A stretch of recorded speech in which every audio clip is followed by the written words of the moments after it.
There you go. So welcome everybody. Just quick clarifications.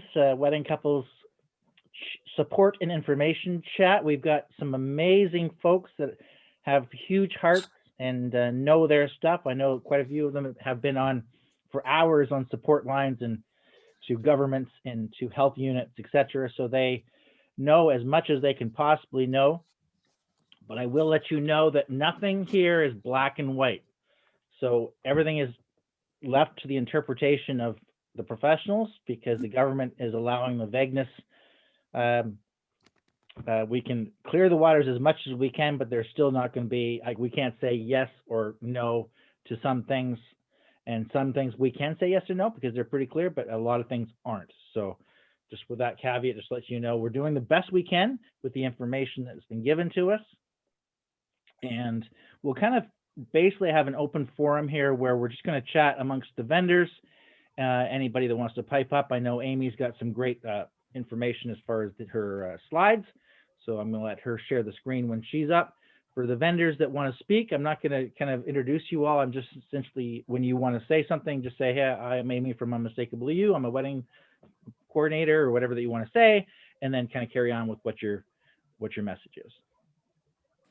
Other than that, we shall begin in various sections. So what we're going to do is we're going to start with essentially venue and numbers, what's allowed there, and private property versus venues. And then we're going to get into food, and then we're going to get into all the other stuff that we have planned for you. So, and alternatives for entertainment, et cetera, et cetera. So, including is there dancing or is there not dancing, which is, for me, that's a huge question. So, I am going to pretty much be quiet for most of this because I am in front of a bunch of people that know a whole lot more than I do. So we were going to start with venues as our first subject. And don't worry if there's people coming in later. We will do like a quick synopsis review at the very end. Should be about an hour, give or take.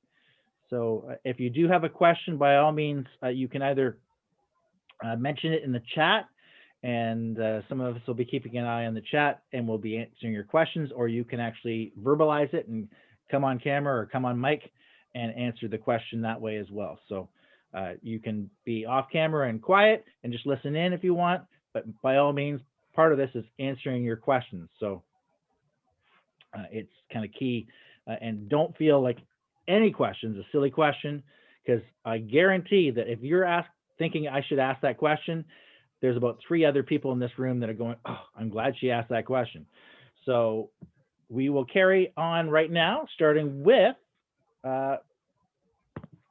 venues and numbers. So anybody that wants to take it away in our group? I guess I can chat. Sure. So I'm Jessica from Caradoc Sands Golf in Strathroy. So currently with numbers, for hoping that we're in orange, yellow, and green come wedding season, obviously.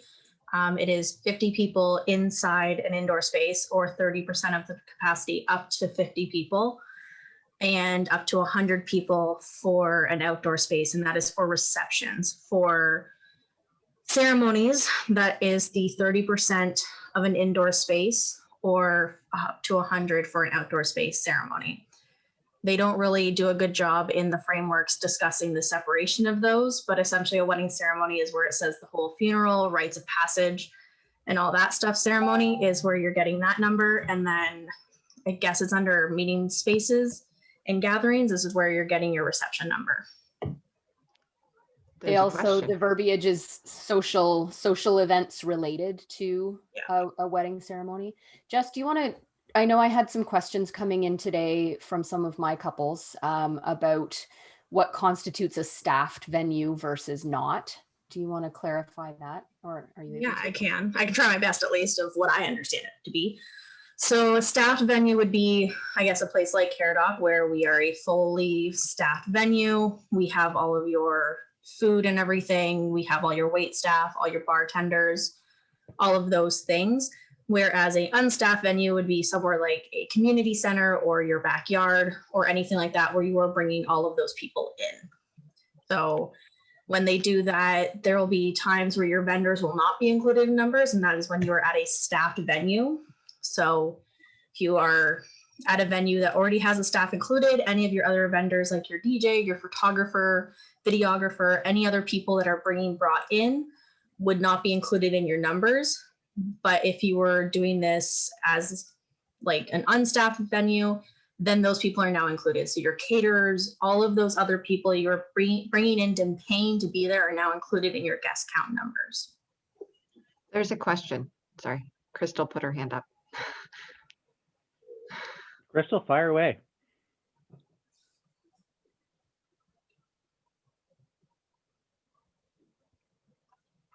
You just have to unmute yourself.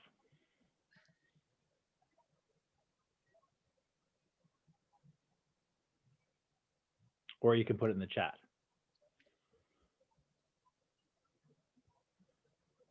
I'm just going to ask Crystal to unmute herself. Anyway, we'll just work on Crystal's Keep an mic and then get back to that. However, we're just going to carry on for now about, oh, there's Crystal. Can we hear you, Crystal?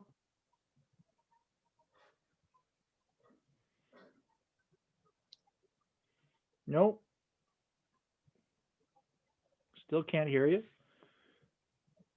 Anyway, if you just want to type it in the chat, that would be great, and we could answer that way. And I know Crystal because I was talking to Crystal today. So, Can I jump back in on that venue thing for a second? Yes, because there are, like, Jess, obviously you have full on-site food and beverage, you have wait staff, you have bartenders on site.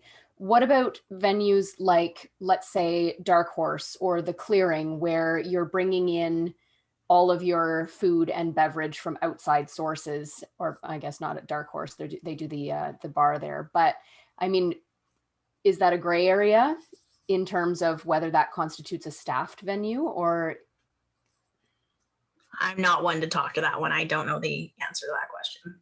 I think from what I've gathered is as long as they have a staff member on site, then it is considered a staffed venue. So as long as they have their coordinator there or somebody who's monitoring the facility, then it's considered staffed. And that was my interpretation as well. And then I started second guessing because it doesn't explicitly say that anywhere. When I called Stop the Spread, that's what I was told as well. So if you're bringing in staff at a venue and there is like somebody to monitor, then that staff is not included in the numbers. Would that So, oh, sorry. Go ahead. Would that also go for a private property if you bring in a professional event planner? Would that? Unfortunately not. I don't know why that is the distinction there, because that wedding planner would be the one to monitor as well as your caterer, and everyone is there still ensuring that the event happens safely. So I don't know why they've decided to just restrict private property events in that way. Okay, thank you.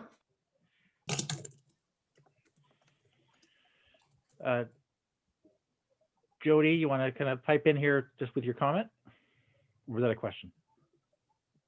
As I know as much as anyone else here.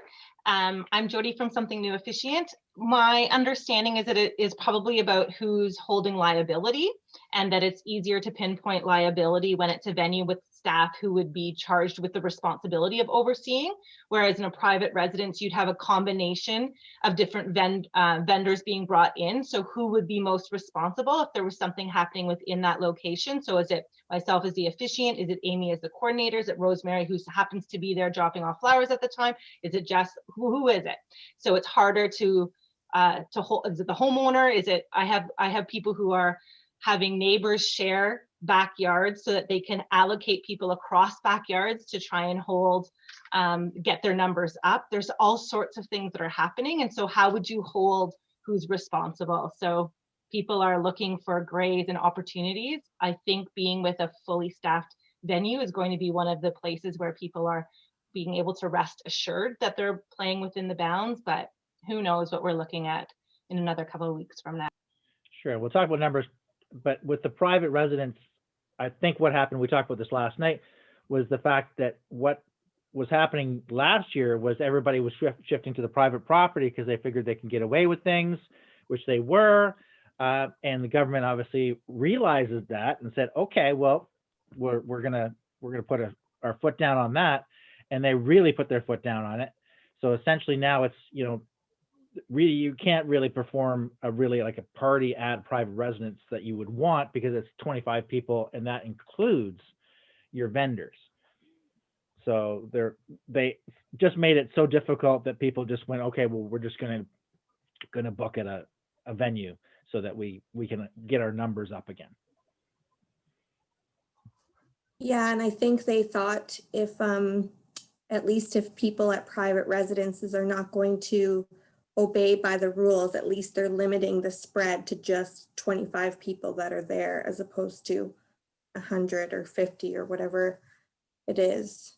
So it's not like a super spreader type of situation. And they figured probably with responsibility that somebody from, you know, Nature's Oasis or something will take more responsibility and have more pressure upon themselves versus, you know, dad hosting the party for his daughter. I know that we're very, very careful, because if one wedding gets us shut down for 2 weeks, that's canceling 2 to 4 more weddings. So we are much more careful on the rules, whereas a backyard wedding, if they shut them down for 2 weeks, they're not getting married next weekend too. Exactly. So let's talk about numbers. Anybody want to pipe in with numbers and colors and go from there? Amy? Sure.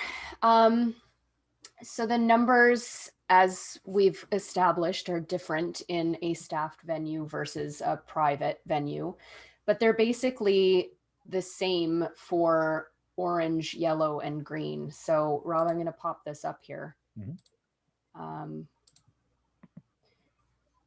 So just a visual of where the numbers sit. And so in red, obviously everything is limited, but for ceremony only, if you're doing that, your numbers are different, where you can have indoors up to 50 people as long as it doesn't exceed 30% of the capacity of the building. And then outdoors is 100 across the board. So if you're just doing a ceremony, you have a little bit more leeway there. But in terms of private events, you can only have 10 people indoors and 25 outdoors throughout orange, yellow, and green. And then if it's a staffed venue, it's again 50 people indoors up to 30% of the capacity and outdoors up to 100. And outdoors also can be construed as a tent with 2 sides fully up. So. And do we anticipate that we will be anything beyond green for 2021?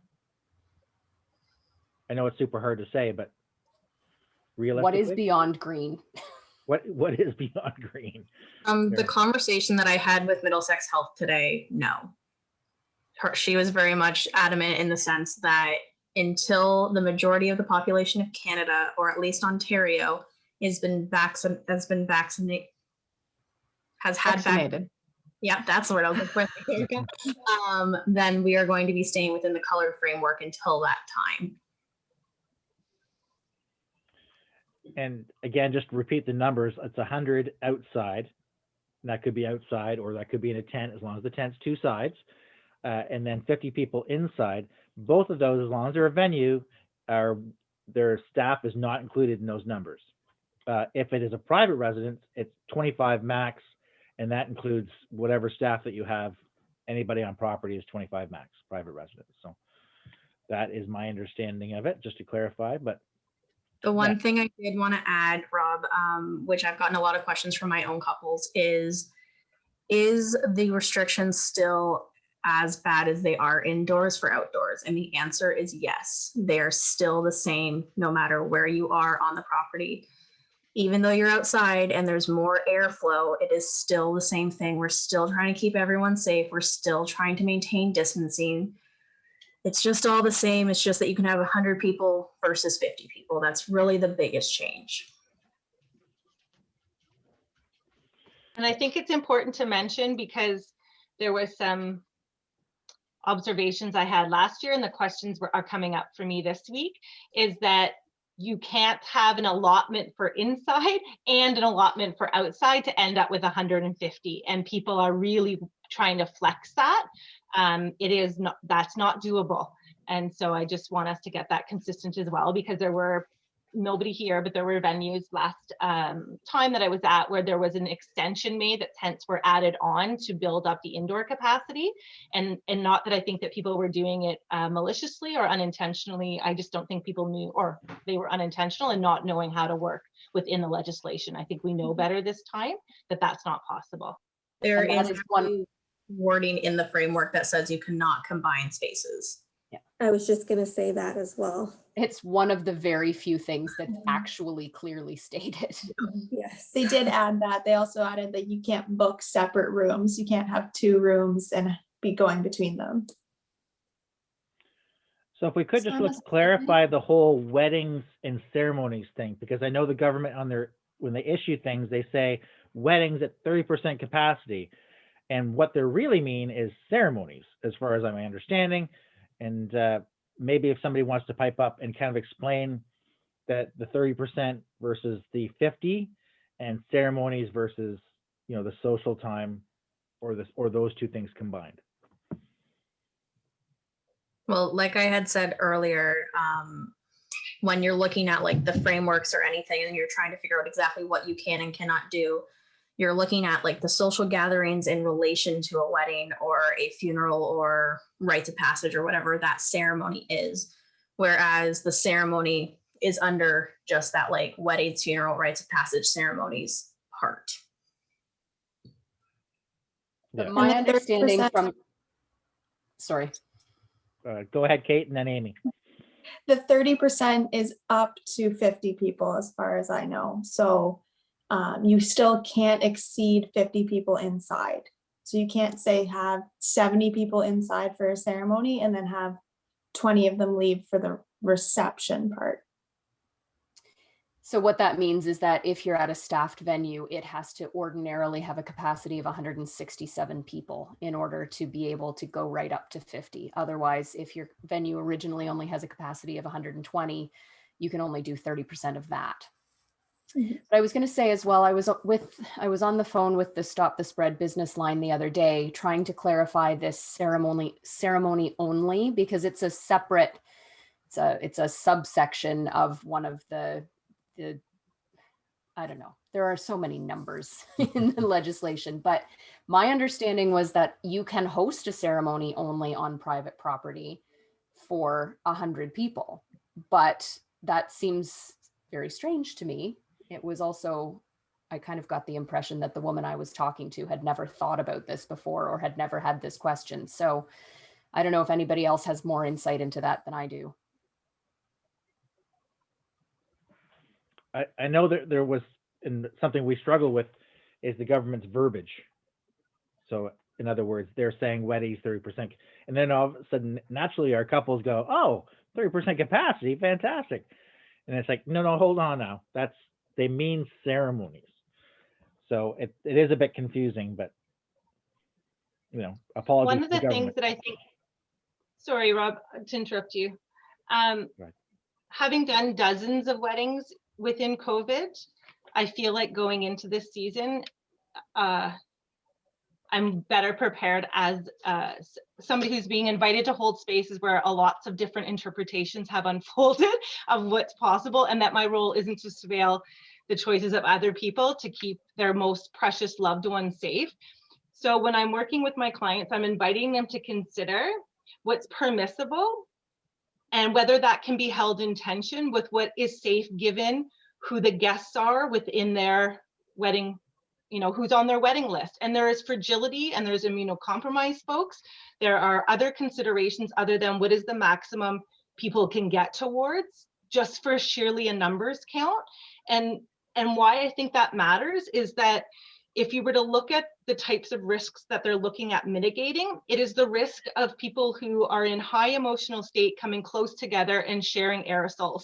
And that's why these are the pressure cookers for mass spread. And so, yes, I can be with folks and they can have 100 people technically for their rite of passage, but the social gathering is still happening a half an hour to 45 minutes before.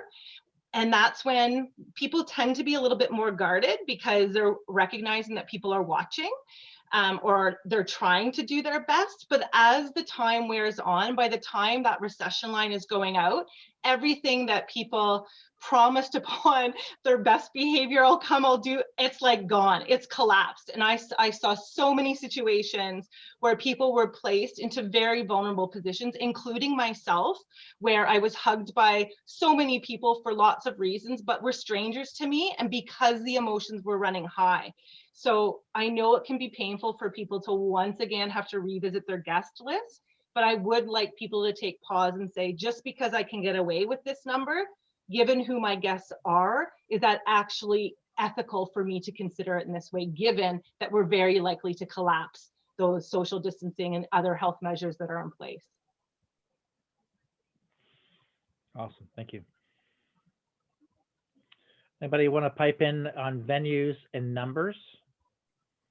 Yeah, Rob, I have a question that I don't think we covered last night that you guys might know a little more. I think washroom facilities have to be downgraded, right? That we can only have half the amount of people in a washroom facility at a time. Is that correct? Question for Kate and Jess, but yeah. So we were instructed by the health unit to do every other stall, every other urinal, and to limit the number of people who can enter at the same time. We were lucky enough that because you're only able to have one event, we have enough bathrooms that almost everybody could have their own. So we were pretty lucky to have that, but we were advised to do every other stall, and to not have the bathroom baskets that a lot of weddings do where there's shared things. I know they're really great, but it is sharing a lot of personal stuff. Sure, and it might be something that more washroom facilities would have to be brought in if you're 100 people and we have to restrict, right? So that's something that everyone maybe should be thinking about. Mm-hmm. Yeah, is there, again, because you're in a tent, usually your parties are in tents, right? So as far as outdoor facilities, is there a rule between like how many outdoor, porta potties that you can have per like 25 people? And what is there a rule about that? Well, you're sure supposed to be able to accommodate everyone, especially when everyone starts to drink, right? But in our case, we have 3 stalls, so we'll have to shut down one in the women's, but in the men's we have 2 urinals in a stall. So theoretically, we can only use 1 stall and 1 urinal, right? So it starts becoming a bit of a lineup if you have 100 people plus venue there. So I don't know, and a lot of washroom trailers are quite a bit smaller than that, right? So you'd almost cut your capacity in half. Yeah, and yet Jody, another thing to consider. Sorry, Rob, I saw in the chat, Jody was asking about cleaning expectations, and we weren't specifically told any cleaning expectations, but any venue should have them, and someone should be going in regularly. I know that we operated this year COVID weddings on half the staff that we normally would. We operated the whole year that way. So I checked a lot of bathrooms and I went in with Lysol wipes, both hands all the time. So I mean, it's something to ask your venue, how they are cleaning the bathrooms, how they're cleaning door handles. I wear a fanny pack for all of our weddings that I carry things in. And I got a little, like, one of the dog poop containers and put Lysol wipes in it this year and had that clipped on. So everywhere I went, I was always wiping something. And part of the reason, that the government's saying only public, venues versus, because the due diligence of doing that is not going to be on the homeowner. They're just simply not going to do that. Mm-hmm. So some of this is common sense, right? Okay. So let's talk about food. So food buffets, plated, hors d'oeuvres. A lot of gray area when it comes to food service.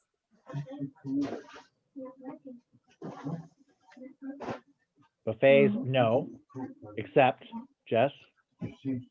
Oh, yeah, you can have, if it's not self-served and you have plexiglass barriers, you can apparently have a buffet, which I still don't think is the safest idea. But if you are so gung-ho to have a buffet, as long as there's plexiglass and there's a staff member serving it, you can have a buffet.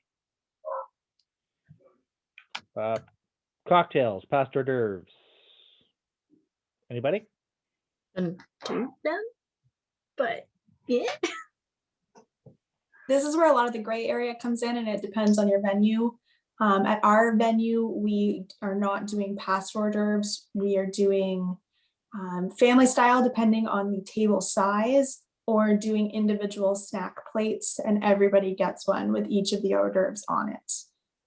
We're trying not to have our staff in the room as much, walking around and talking and being around people. So we're not doing past hors d'oeuvres. Yeah, I'm advising my couples as well to not have past hors d'oeuvres because that tray of food is going around to every single group. So that's probably not the safest, most hygienic way. So I would say like individually package items for each couple or each table and serve it that way. And Carly has a comment in the chat asking about donut walls, and I would say I would not suggest a donut wall, but you could package them individually or for each couple and give them out that way. Essentially, you got to think of it as like going to the Mandarin. Are more people touching this than I would like to think about? Is really how you have to think about it. Is it going to gross you out in the long run? Because if it is, then you shouldn't do it. The other thing is that all food and beverage must be consumed while you're seated, and anytime you're up, your mask has to be on. So having donut wall might encourage people to get up and start eating it, not in their seat.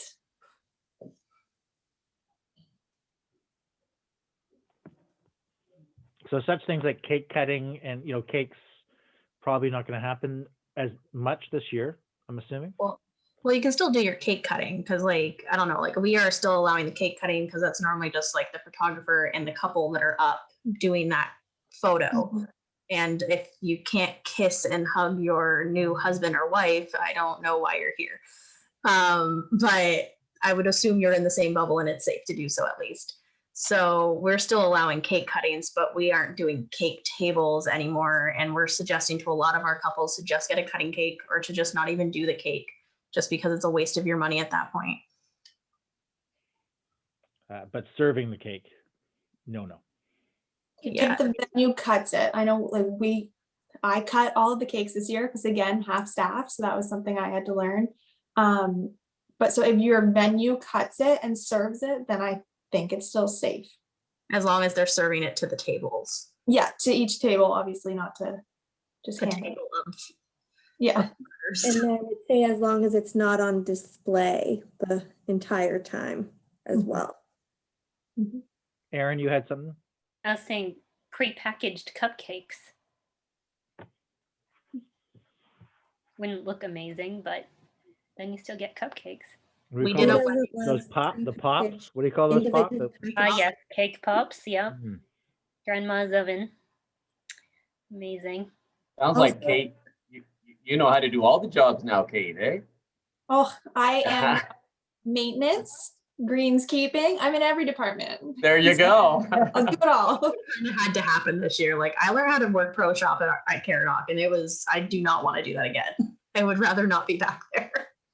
I'm currently painting our big wedding room because someone had to do it, and it's gonna be me apparently. So there you go. Yeah, it's work.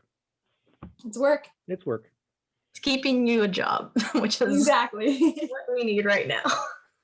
So just to review food, buffet is kind of something you'd probably want to steer away from, just because plated is the best option, probably family style, maybe, but assuming that your table is going to be, in the same bubble. Past hors d'oeuvres, no, but maybe some snacks, again, the same in on that table, because we're assuming that that table is in its own bubble. Does that sound about right? Anything to add about food? I would just say in terms of your budget, keep in mind that a plated dinner costs more than a buffet. So if you're also trying to stick within a certain budget and you want to invite a certain amount of guests, that'll maybe make a big difference for you as well. And I would also ask your caterer if they often do plated dinners, if you are concerned about presentation, because sometimes, if it's not something they're really familiar with and you're concerned about how it might look on the plate, that might be something you want to have a conversation with them about as well. And also, plating takes a lot more space. So if you are doing an outdoor or a tent wedding with a caterer that's coming into a venue, you're going to need to make sure that you have a really clear conversation about what they need in terms of tables and whether they need a separate tent to cover them, and just to make sure that they have the space that they need to provide that kind of service. And I was going to say too, sorry. I was just going to say, I feel like plated meals also take longer, just from what I've seen at weddings I've photographed. But so yeah, make sure you've got enough time in that for everything to happen, and including your photographer, if you're having the photographer stay for the meal so that you can do the first dances after, make sure that's included in the coverage time, or put the first dance before the meal. And if I could just jump in for a quick second. Hi, I'm Anne from the Wedding Ring. In regards to buffets, currently that's what it says, but last year buffets were not allowed. And I feel like the province hasn't taken a really good look at what the legislation currently says. So I would be very cautious before committing your budget to a buffet before the province has a chance to relook at that. We're not in the midst of wedding season yet, so there's still some time for that to change. So I'd be prepared for it. If buffets, the screened, I can't remember who said, or Jessica, I guess it was you. I don't know what the terminology is for it, the screened or the walled off buffet shield. You will want to make sure that your caterer has those, because this is a brand new thing this season. I'm not sure how many caterers have that, or venues have that even, to be able to offer it. And just because if it is something that is allowed, doesn't necessarily mean that the venue or the caterer is going to be investing in that. Instead, they may just be choosing to go plated or family style instead. So just manage your expectations when it comes to the buffet choice, please. That's my only, and be prepared for the last minute changes that are going to come your way too. Cool. And shifting from food to bar, because Leslie brings up a fantastic point. So let's talk about bar service, going up to the bar, taking drinks back, all that kind of stuff. It is still the same, but there is distancing in the line. So there has to be the 6 feet distance between people. You can't have a group. You don't bring people up with you. And then it's up to the bartender to make sure that the counter is constantly cleaned. We have hand sanitizer at ours at all times, but you have to take your drinks back to your table. You can't stand at the bar or be standing with your drink at any point. So where we aren't actually allowing people to come up to the bar. We are actually serving at the tables. Like, we're coming around like you were at a restaurant. We are not allowing anybody to get up from their seats to order drinks. You stay in your seat.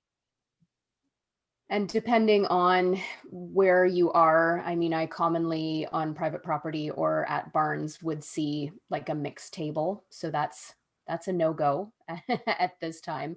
And there are also different rules about what time you're allowed to serve until. So I'm going to just pop this back up again just for a second, because it's a little bit different in the different zones. So in red and orange, you have to close your bar by 9 p.m. and people have to have alcohol cleared by an hour later, so by 10 p.m. In yellow, you can serve until 11 and it has to be cleared at midnight. And then in green, as far as I can tell, there are no restrictions beyond what the province's normal alcohol laws are.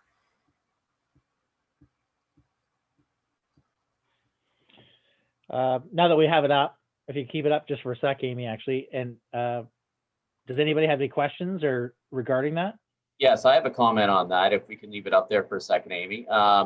One thing that I'll expand on what you said earlier, as you can see there in red and in orange, we're a maximum of 4 people per table.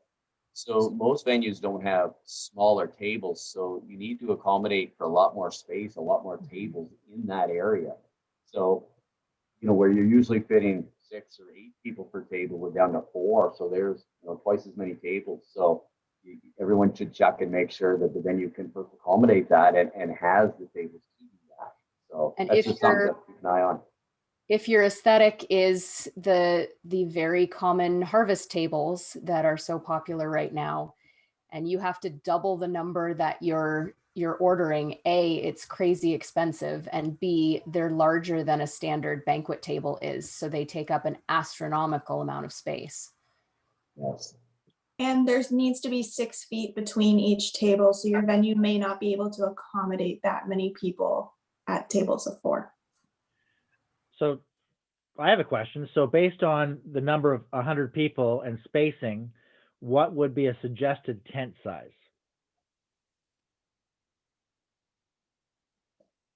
We haven't done the math on that actually, because it all depends what size of table and what is it round, is it rectangle? But I think that's a question for Phil and Devin from A&B Tent, or even the Raven Brothers.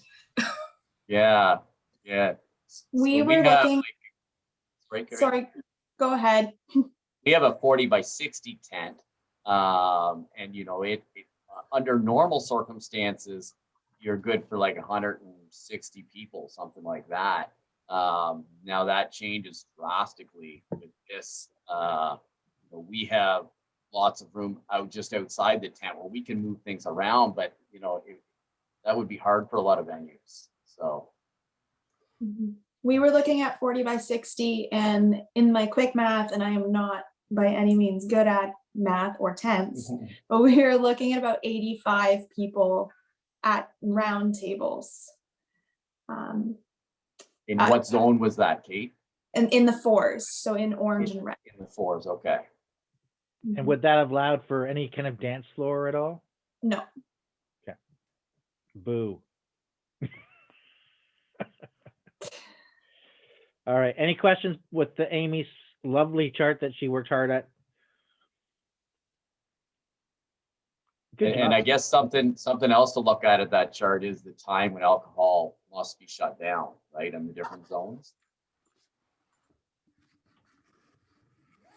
Yes. So given that I hate to assume, but we're assuming orange and yellow through the summer. I'm assuming yellow and green. Are you assuming yellow and green? Mhm. Kate's a positive. Hoping. You can definitely see that there's obviously different closing times, right? So orange 9, yellow 11, and green would be back to 1 o'clock. So Rob, you just mentioned about whether there's space for a dance floor. So at the bottom of this thing, I kind of have a CYA clause, which is that everybody I've talked to seems to interpret things differently, but at different places, whether you're looking at restaurants and bars or whether you're looking at gatherings, there's different verbiage surrounding dancing. So there is a line in the legislation that says dancing is allowed with restrictions in some of the zones, but then when you look at entertainment in bars and restaurants, it says that only paid performers are allowed to dance. So I've heard, and I know Nikki, when you called the Stop the Spread, they told you that dancing was okay, and they told me that it wasn't, and it's It seems to be that people are interpreting things quite differently. If I'm going to jump back in again, if I may, this also sounds like a thing that they're going to change, that the province just hasn't caught up with it this year. A lot of this, the legislation that we've been looking at over the last couple of weeks, it really doesn't look like they've actually taken wedding receptions into consideration. And my fear is if we're all planning dances and parties, that we're going to be disappointed when we're dealing with last year's rule. So my advice would just be start with last year. Assume that you're going to be able to have your couple dance and maybe your parent dances. And then if in the end you're allowed to have more than that, it's a happy accident or it's a happy news for you instead of being disappointed because you're no longer allowed to have something. I think really weddings in 2021 are about managing our expectations. Jessica from Caradoc, I like the way you explain dancing to your couples. Yes, I've been telling all of my couples that we are trapped in the movie Footloose, which is why we got that Footloose conversation earlier. We're all trapped in that movie and we are all having to deal with it. And we're just waiting for Kevin Bacon to come save us. Unfortunately, he has not gotten to the London area yet. He's working his way through somehow, some way though. He's like Santa Claus in the North Pole. Exactly. He's Santa Claus of dancing. is he not? His We have sweet time. We have a Kevin Bacon radar.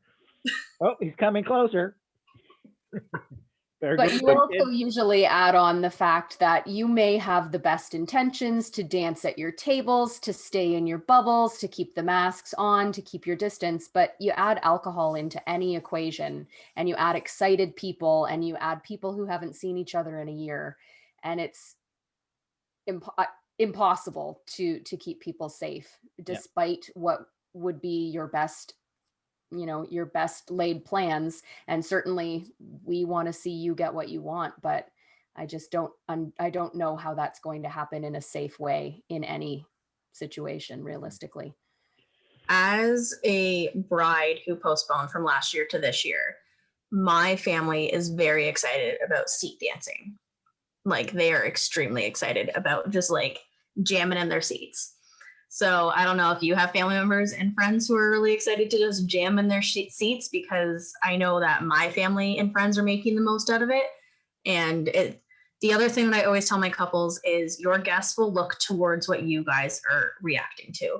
If you guys look like you're miserable, your guests are going to be miserable because you are projecting that onto them. And if you guys are looking like you're having a great time, you're enjoying yourselves, your guests will then enjoy themselves. And just to repeat about kind of my analogy is house parties, right?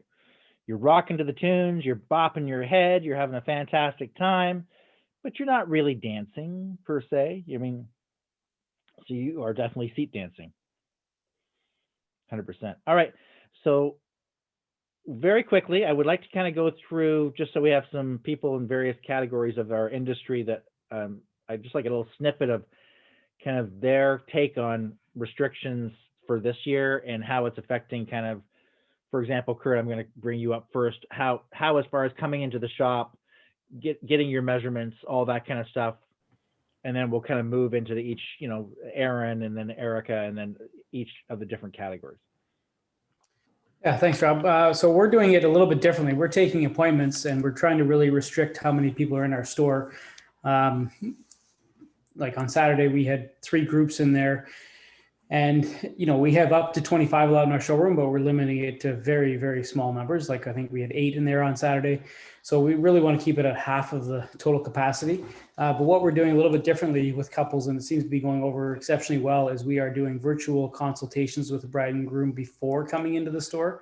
So we're kind of getting all their information, their measurements, everything that they want to do. We're showing them all the styles they want. And then it's a quicker process in and out of the store. So they still get to come in and try everything on. But it gets all the information to them that they need before coming in the store, gets them in and out. And then we're giving all the guys the ability to get measured virtually as well. So right now, I would say probably 50% of our clients are getting measured virtually, and it's working out exceptionally well. So we're trying to keep the numbers as low as we can just to keep everybody safe. But we are allowing people in the store as well to come in and still be able to see things and try things on. So I'm thinking, how does one get measured virtually? Trade secret. trade secret. Okay. No, we just, we ask them to have a soft tape measure. If they don't have one, we actually ship them one. And then we just have somebody walk them through the measurements, and we just, we've got a couple videos we show them and how it's done. And we've got a lot of success. People are always leery at the beginning, but we have a contract this year with the NHL coaches, and I've outfitted about 80 coaches virtually. And every one of them has been tremendously successful. So if you're watching a hockey game, the guys behind the bench have suits on and they look like they fit. If I can fit those guys, I can fit them. So, yeah. And Colin's definitely a London success story. So super proud of you, Kurt. Aaron, if we could just from Woodgate Photography, how are you dealing with things? Are you getting a second shooter? Yeah, so I think, with that the majority of the days, or at least that I photographed last year, being mostly outdoor, like having the distancing between, one handy thing that can be a little tip is to have, one of the people in your bubble, like your maid of honor or, whoever that's nice and helpful, to be there for kind of adjusting the dress or adjusting the hair and that kind of thing. Just so that we can keep the distance. We are obviously like wearing masks and everything the whole day, but yeah, and just like all the venues, like just being as safe as possible. And I love, Kate, that the dog bag thing with the Lysol wipes. I'm totally stealing that. Yeah, and just making sure that you're looking at the timelines kind of ahead of time, just to make sure that you're going to have enough coverage hours with your photographer. Obviously, everything's kind of flexible as far as where the restrictions are going to be, so you may not know 100% what your schedule is going to be, but just making sure that you're not skimping on getting ready photos, or not skimping on, like, if you're doing trivia at the reception because you can't have a dance, still getting those moments captured, because that can be really hilarious. I'll never forget when someone had like for the kissing game, someone had like a putt thing, and the grandma, like, no one could get it in, and then the great grandma got up and got it in first go, and it was like the best moment. So yeah, just making sure you're getting all of those moments captured. Awesome, thank you. And one quick question, for private places, locations, are you bringing a second shooter, or are you just bringing yourself? If it's included in a package, then yes. Okay, I'm just trying to get those numbers down as much as possible. Mm-hmm. Erica. Hi. I haven't spoken. I am a hair and makeup artist, for those of you who don't know me. As of right now, I guess this year, the biggest thing is under orange and red, I'm not allowed to actually work as far as makeup goes. Hair is still a go, but makeup is not. You can't have anything removing a mask. So as of right now, I have a studio in my house, and I'm not taking clients in studio until we do hit yellow. For trials, I'm kind of just playing that by ear. Most of my trials aren't due to happen until later in the year. So that's kind of working out well so far. Hopefully we'll be in less restrictions at that point.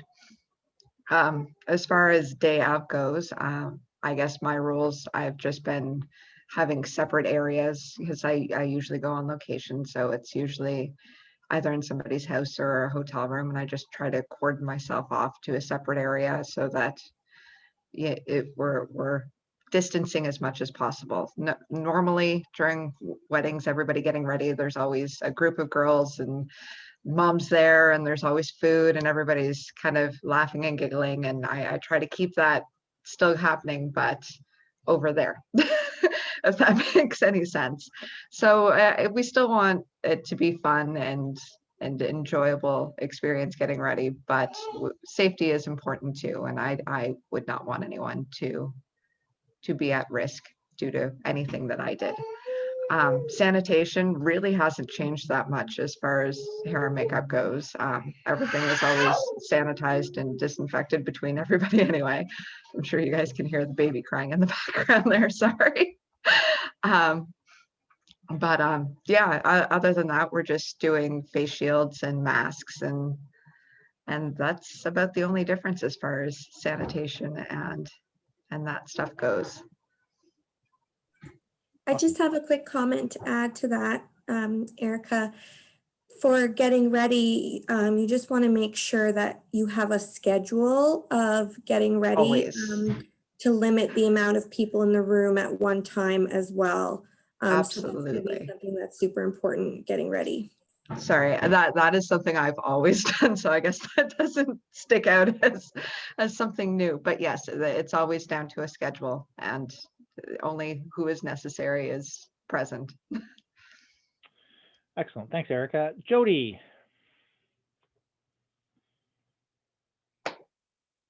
Thanks, Rob.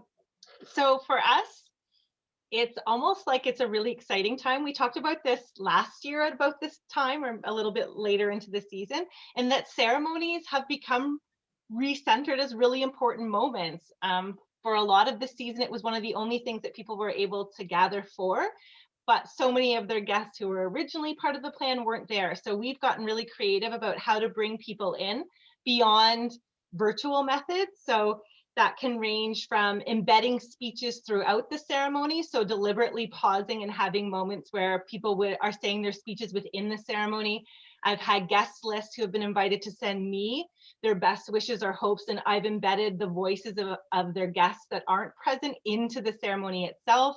We've done pre-recordings to surprise folks with. So just getting really creative with what that can look like, and that's been some of the most enjoyable part.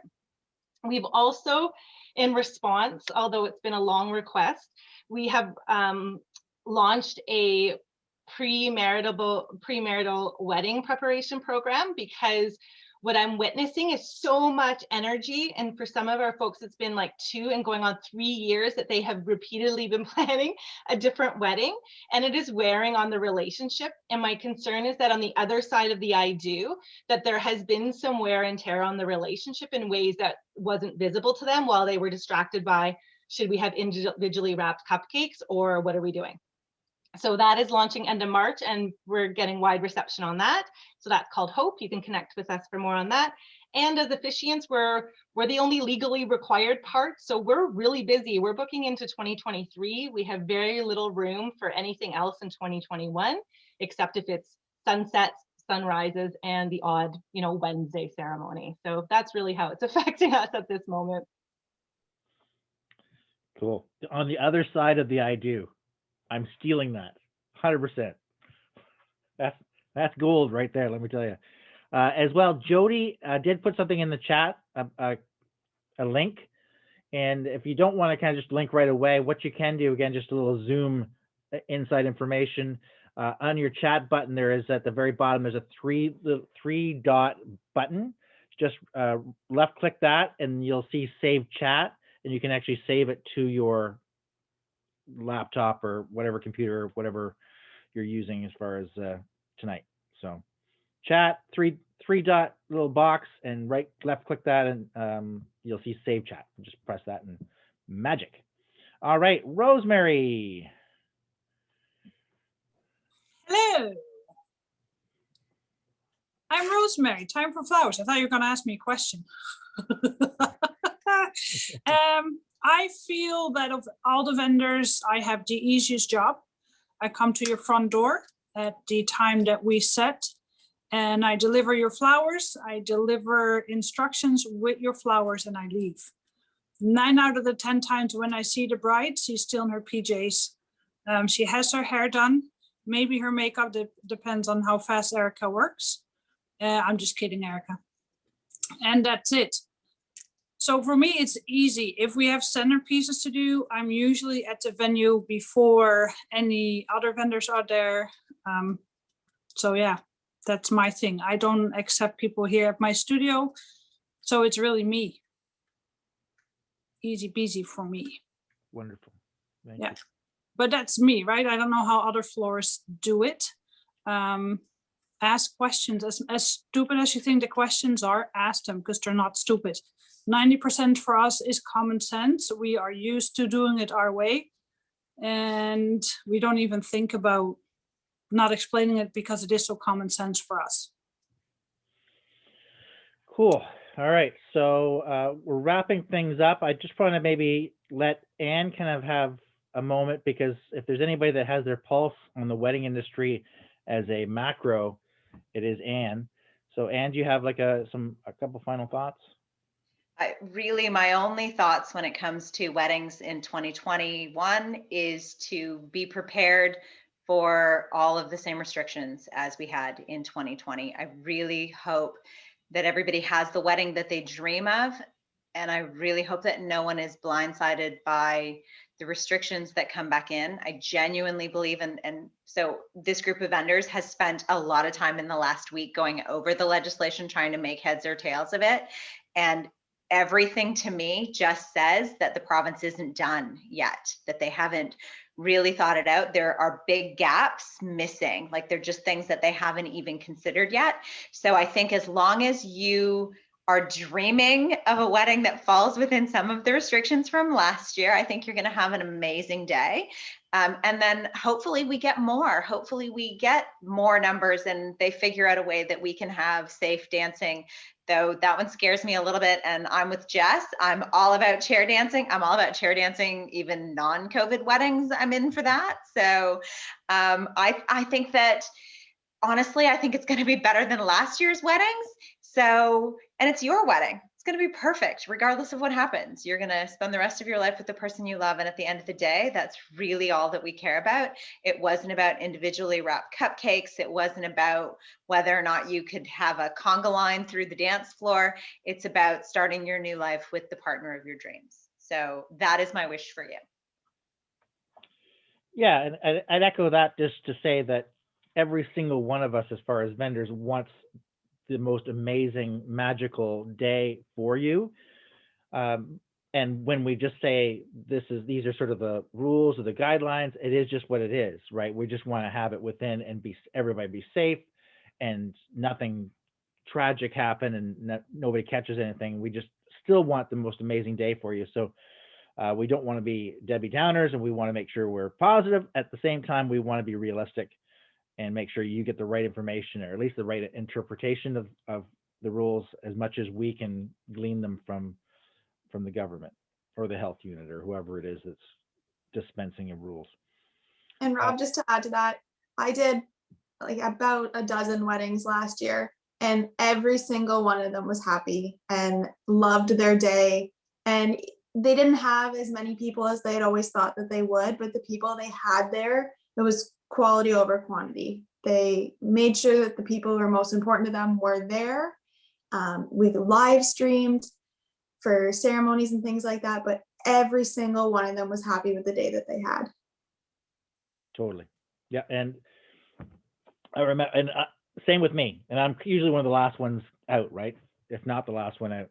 And I do remember one, which was probably it was the most restrictive venue. I won't mention the venue, but it was probably, as far as rules go, the most restrictive. And they had an amazing time. They were the last ones out. And I said, hold on. I told them to stop. I said, I want to play a song for you. And it was just the two of them and me. And I played the song, and they were snuggling and they were crying. And that was, that's why I do what I do.